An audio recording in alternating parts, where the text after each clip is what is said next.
మేషరాశి వారికి వ్యయంలో ఖర్చు స్థానంలో శని భగవానుడు సంచరించినప్పుడు అనవసరమైన ఖర్చులు పొంచి ఉన్నాయి. మీకు తెలుసా? మేషరాశిలో ఏ నక్షత్రాలు వస్తాయనగా అశ్విని నక్షత్రంలోని 4 పాదాలు, భరణి నక్షత్రంలో 4 పాదాలు, కృతికా నక్షత్రం 1 పాదం కలిపితే మేషరాశి. వీరికి ఏడాది తర్వాత కుజ భగవానుడు తృతీయంలో మిథున రాశిలో సంచారం చేసినప్పుడు నూతనంగా ఏదైనా పనులు ప్రారంభించేటువంటి కాల సమయంలో ఓర్పు, నేర్పు, సమయస్ఫూర్తి, పట్టుదల అవసరమని చెప్పి గుర్తుపెట్టుకోవాలి. లేకపోతే అనవసరమైన ఖర్చుల చేత స్థిరాస్తులు చరాస్తులు పోగొట్టుకుంటారు. తస్మాత్ జాగ్రత్త.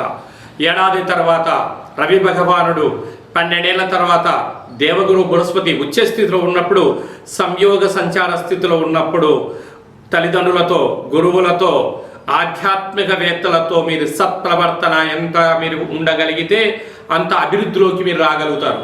లేకపోతే అనేక రకాలమైనటువంటి ఇబ్బందికి మీరు గురవుతారు. ఈ వ్యయంలో శని భగవానుడు ఉండడం వలన మీ జన్మ నక్షత్రం రోజున అసలే ఆషాఢ మాసం అమావాస్య సందర్భంగా అష్టమి తిథి యందున ముఖ్యమైన పనులు వాయిదా వేసుకోగలగాలి.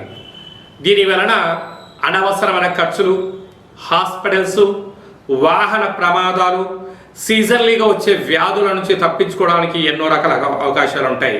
కనుక ఈ అమావాస్య సందర్భంగా కాళభైరవ స్వామి యొక్క స్మరణ, ఎర్రటి కూష్మాండ దీపాన్ని వెలిగించి దాన్ని దానం చేయగలిగినట్లయితే సకల దోషాలు తొలగి ఐశ్వర్యం కలిగి మేషరాశి వారంత అదృష్టవంతులు ఎవరు లేరు అని చెప్పి కూడా మీరు గమనించగలగాలి.